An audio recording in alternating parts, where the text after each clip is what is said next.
ನಮಸ್ತೆ, ಎಲ್ಲರೂ ಹೇಗಿದ್ದೀರಾ? ಚೆನ್ನಾಗಿದ್ದೀರಾ ಅಂದ್ಕೊಂಡಿದ್ದೀನಿ. ಇವತ್ತು ನಾನು ಹಸಿರು ಬೀನ್ಸ್ ಕುಕ್ಕರಲ್ಲಿ ಪಲ್ಯ ಮಾಡೋದು ಹೇಗೆ ಅಂತ ನೋಡ್ಕೊಬರೋಣ ಬನ್ನಿ. ನಾನಿಲ್ಲಿ ಕುಕ್ಕರ್ ಇಟ್ಕೊಂಡಿದ್ದೀನಿ. ಅದಕ್ಕೆ 1-2 ಸ್ಪೂನ್ ಆಗೋಷ್ಟು ಎಣ್ಣೆ ಹಾಕ್ತಾಯಿದ್ದೀನಿ. 1 ಸ್ಪೂನ್ ಸಾಸಿವೆ, ಅರ್ಧ ಸ್ಪೂನ್ ಆಗೋಷ್ಟು ಜೀರಿಗೆ, 2 ಮೆಣಸಿನಹಣ್ಣು, 2 ಈರುಳ್ಳಿ, ಸ್ವಲ್ಪ ಕರಿಬೇವಿನ ಸೊಪ್ಪು ಹಾಕಿ 1 ನಿಮಿಷ ಹುರ್ಕೋಬೇಕು. 100 ಗ್ರಾಮ್ ಆಗೋಷ್ಟು ನಾನಿಲ್ಲಿ ಹಸಿರು ತಗೊಂಡಿದ್ದೀನಿ.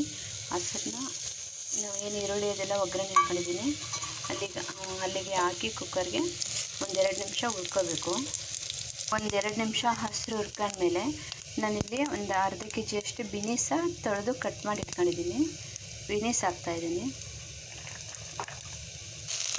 ಬೀನೀಸ್ ಹಾಕಿದ್ಮೇಲೆ ಚೆನ್ನಾಗಿ ಒಂದ್ಸರಿ ಮಿಕ್ಸ್ ಮಾಡಬೇಕು. ಚೆನ್ನಾಗಿ ಮಿಕ್ಸ್ ಮಾಡಿದ್ಮೇಲೆ ಒಂದು ಅರ್ಧ ಲೋಟ ಅಷ್ಟು ನೀರು ಹಾಕಿದ್ದೀನಿ. ಇವಾಗ ನಾನು ಇದಕ್ಕೇ 1 ಸ್ಪೂನ್ ಖಾರದ ಪುಡಿ, 1/4 ಸ್ಪೂನ್ ಆಗೋಷ್ಟು ಸ್ವಲ್ಪ ಉಪ್ಪು ಹಾಕ್ಬಿಟ್ಟು ಇನ್ನೊಂದ್ಸರಿ ಚೆನ್ನಾಗಿ ಮಿಕ್ಸ್ ಮಾಡಿ 2 ವಿಸಲ್ ಕೂಗಿಸ್ಕೋಬೇಕು. ಇವಾಗ 2 ವಿಸಲ್ ಆಗಿದೆ, ಆರಿದೆ, ತೆಗಿತಾ ಇದ್ದೀನಿ.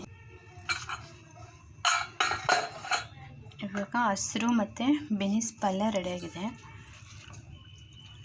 ನೋಡಿ ಎಷ್ಟು ಉದ್ದುದ್ರಾಗಿ ಬಂದಿದೆ ಕುಕ್ಕರಲ್ಲವೇ.